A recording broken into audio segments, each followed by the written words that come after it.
আমাদের সমাজে তো বিভিন্ন রকমের নারী রয়েছেন, জি। এবং স্পেসিফিকলি যদি বলি যে অনেকে বোরকা পরে না। হুম হুম হুম এবং আমি রিসেন্টলি শুনেছি জামাত ক্ষমতায় গেলে জামাত বাধ্য করবেন বোরকা পরাতে, বাধ্য অথবা করবে? জি, কে বলেছে?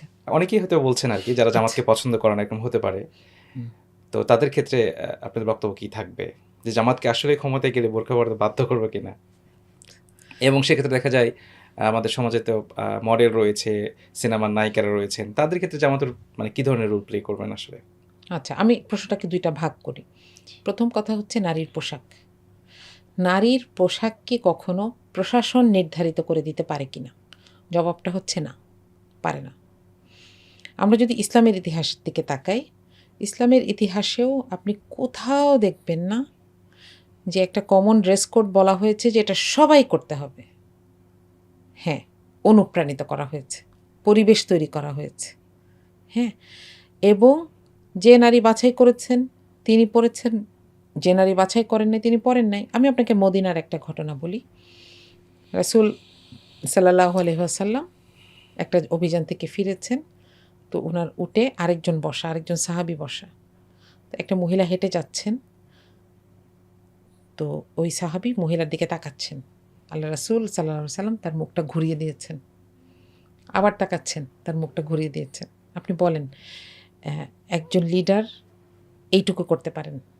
একজন রাসূল, এবং তিনি সেই সময়ে মদিনার শাসক। তিনি কি পারতেন না মহিলাকে ডাকাইতে যে, "এই তুমি রাস্তায় ঘোরাফেরা করো কেন?" অথবা এমনভাবে ঘোরাফেরা করো কেন যে তোমার সৌন্দর্য বোঝা যায়? করেন নাই। এবং আপনি দেখবেন ইসলামের পুরো ইতিহাসে এরকম কোনো রেকর্ডই নেই। তার মানে কি? মহিলারা ইচ্ছামতো চলাফেরা করেছে? হয়তো করেছে, হয়তো করে নাই। আবার মনে করেন আপনি ইসলামিক শাসনকে শুধু একটা মুসলিমের উপর চাপায় দিতে পারবেন। যারা এই কথাটা বলেন তাদেরকে আমার একটা জিজ্ঞেস করতে ইচ্ছা করে যে, মনে করেন আপনার সোসাইটিতে একজন মুসলিম মহিলা আছে। সে পর্দা করবে, আপনি না হয় তাকে জোরই করলেন। যে অমুসলিম মহিলা আছে তাকে কি করবেন? আপনি তো কখনো অমুসলিম মহিলাকে বলতে পারবেন না যে তুমি পর্দা করো। তার পর্দার ডেফিনিশন তো আলাদা। তাহলে এইখানে দরকার হচ্ছে সহনশীলতা। এইখানে দরকার হচ্ছে যে পুরুষদেরকেও এই ট্রেনিং দেওয়া যে একটা মহিলা আমার সামনে যাবে, আমার পর্দার রুলস কী, এবং মহিলারাও জানবে যে আমি সোসাইটিতে যখন চলাফেরা করব তখন আমি কতটুকু করতে পারবো। এটা কিভাবে জানবে? মনে করেন আপনি কখনো বাংলাদেশের মতন একটা দেশে দেখবেন যে একটা মহিলা সত্যি সত্যি শুধুই হাফ প্যান্ট পরে আর কিছু পরে নাই রাস্তায় হাঁটছে? দেখবেন না। কারণ কি? একটা মহিলা যে সমাজে থাকে সেই সমাজকে সে রিড করে। সেই সমাজকে রিড করে সেভাবে চলে। আপনি দেখবেন যে বিভিন্ন দেশের রাষ্ট্রদূতরা যখন আমাদের দেশে আসে, যখন পাবলিক প্রোগ্রামগুলোতে যায়, তারা কিভাবে ড্রেস আপ করে? তারা তো হিজাব পরে না, কিন্তু তারা মডেস্টির মধ্যে থাকে।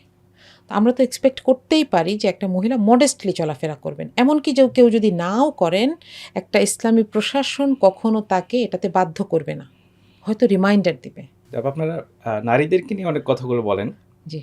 অনেক সুন্দর সুন্দর কথা আমরা শুনেছি, কিন্তু আসলে বাংলাদেশের নারীরা তো আপনাদেরকে ভয় পায় কেন আসলে?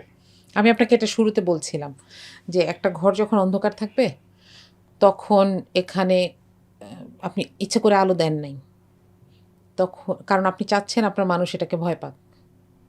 তো এই যে ফোকাস, মিডিয়া বলেন, প্রশাসন বলেন, তাদের এই ফোকাসটা ছিল না দেখে এই ব্যাপারটা অজানা যে এই লোকগুলা নারীকে কী চোখে দেখে। বোঝাতে পারছি? আমার মনে হয় এটা খুব জোর করে দূর করারও বিষয় না। আস্তে আস্তে ইভেনচুয়ালি এটা হইতে থাকবে এবং মানুষ আসলে বুঝতে থাকবে। যতদিনে মানুষ বুঝবে ততদিনে ভোট দিলে দিবে, নাইলে নাই। এখানে তো হারানোর কিছু নাই, তাই না? জামাত ইসলামীর একটা চমৎকার বিষয় হচ্ছে এখানে রাজনীতি করে কাউকে খেতে হয় না। প্রত্যেকের নিজস্ব একটা প্রফেশন আছে, সে সেখানে কাজ করছে এবং এখানে এসে সংগঠনে এসে আবার সময় দিচ্ছেন। তো এখানে যদি মানুষের মতামত না আসে অসুবিধা নাই, তারা এর পরের নির্বাচনের জন্য চেষ্টা করবে, আর যে জায়গায় দায়িত্ব পাবে সেই জায়গায় কাজ করবে। ঠিক আছে? তো এখানে আমার মনে হয় যে এই বিষয়টাকে আমাদের এভাবে দেখা উচিত যে এটা অবশ্য একটা সত্যি কথা যে আমাদেরও মানে যারা যারা পর্দা করেন তাদেরও উচিত পর্দার মধ্যে থেকেই তাদের অ্যাক্টিভিটিগুলোকে দৃশ্যমান করে তোলা এই জায়গায় ঘাটতি আছে, এটা সত্যি কথা। তো তাদেরকেও আসলে এই ব্যাপারটা বোঝা উচিত যে মানুষ আসলে দেখতে চায়, মানুষ নিজে যেমনই হোক সে একটা ভালো মানুষকে দায়িত্বে দেখতে চায়, মানুষ নিজে যেমনই হোক ওই ভালো মানুষটা কোনো ভুল না করুক এটা দেখতে চায়, তাই না? তো এই জায়গাটা আসলে সবাইকে বুঝতে হবে।